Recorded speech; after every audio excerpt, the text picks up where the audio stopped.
ছিনতাইকারী ছিনতাইকারী ধরেন ধরেন অনেক মানুষ ছিল, সবাই তাকায় তাকায় দেখতেছে। ওর বয়স আনুমানিক 18 কি 20 বছরের, পাতলা করে একটা ছেলে হবে। পাখি যেমন একটা চিল ছোবল দিয়ে বা থাবা দিয়ে যে একটি কিছু নিয়ে যায়, ঠিক ওরকম গতকালকে দুপুর ঠিক আনুমানিক 3টা 40 মিনিটের নাগাদ আমরা ওখানে একটি সংবাদ সম্মেলন হচ্ছিল বা মানববন্ধন এরকম, আমরা সেটিতে আসলে সংবাদ সংগ্রহ করছিলাম।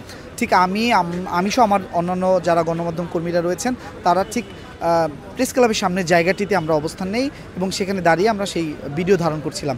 এমন অবস্থায় হঠাৎ করে পাখি যেমন একটা চিল ছোবল দিয়ে বা থাবা দিয়ে যে একটি কিছু নিয়ে যায়, ঠিক ওরকম একদম দিনে দুপুরে এসেই আমার হাতের উপর দিয়েই সেটা নিয়েই সে দৌড় দিল। হঠাৎ করে আমি তাকে দেখছি আমার নিয়ে দৌড়াচ্ছে, আমিও সাথে সাথে তার পিছনে ছোটা শুরু করি এবং আমি চিল্লাচ্ছিলাম যে এই ফোন ফোন ছিনতাইকারী ধরেন ধরেন আমার নিয়ে যাচ্ছে। তবে এই যে যতক্ষণ চিল্লাচ্ছিলাম, সে প্রেস ক্লাব থেকে পল্টনের অভিমুখে যে রাস্তাটি যে এইদিকে দৌড় দিচ্ছে, তো আমিও ঠিক তার পিছনে পিছনে দৌড় দিই। তো কোনোভাবেই আসলে আমি চাচ্ছিলাম না যে ফোনটা নিয়ে সে পার পেয়ে যাবে। তো আমি দৌড়ে শেষ পর্যন্ত যখন সচিবালয় পর্যন্ত যায়, তখন আমি তাকে পিছন থেকে হাত দিয়ে তার কলাটের পিছনে একটা থাবা দিই। তখন সে করে কি, নিজেকে বাঁচাতে আমার ফোনটা আমার দিকে ছুঁড়ে মারে। তখন আমি যে ফোনটা ধরতে যাই, নিতে যাই, কারণ যেহেতু রাস্তার উপরে পড়েছে তো সেটা হয়তো গাড়ি যেতে পারে বা অন্য কেউ হাতে চলে যেতে পারে। যেহেতু অফিসের ফোন, আমরা গণমাধ্যম কর্মী সবসময় অফিসের যে কোনো ডিভাইস হলে সেটাকে যত্ন সহকারে রাখি, কারণ সেটা একটা জবাবদিহিতার জায়গা আছে। আমি ফোনটা ধরতে যাই, ও আমাকে তখনই মানে হাত থেকে ছুটে গিয়ে ও পালিয়ে চলে যায়। ওর বয়স আনুমানিক 18 কি 20 বছরের, পাতলা করে একটা ছেলে হবে।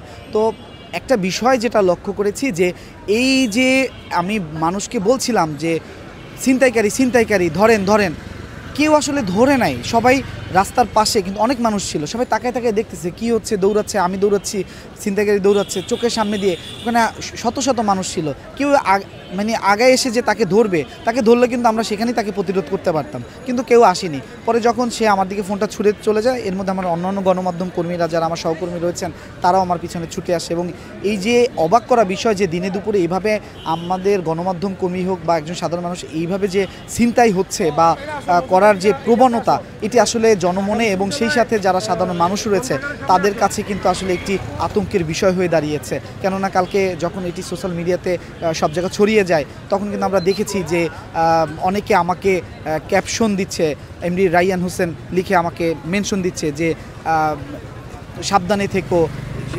সংবাদ সংগ্রহ করছো সেটি আসলে সাবধানে করবা, যে কোনো মুহূর্তে একটা দুর্ঘটনা ঘটতে পারে। তো এই যে আমরা গণমাধ্যম কর্মীরাই যদি আতঙ্কে থাকি বা এই ধরনের কাঙ্ক্ষিত যেটাই বলি না কেন ঘটনার সাথে যদি এরকম আমরা নিজেরাই যদি হই, তখন আসলে স্বাধীনতা যে যাই বলুক না কেন বা স্বাধীনভাবে চলা সেটা আসলে কিছুটা হলেও ব্যাহত হয়।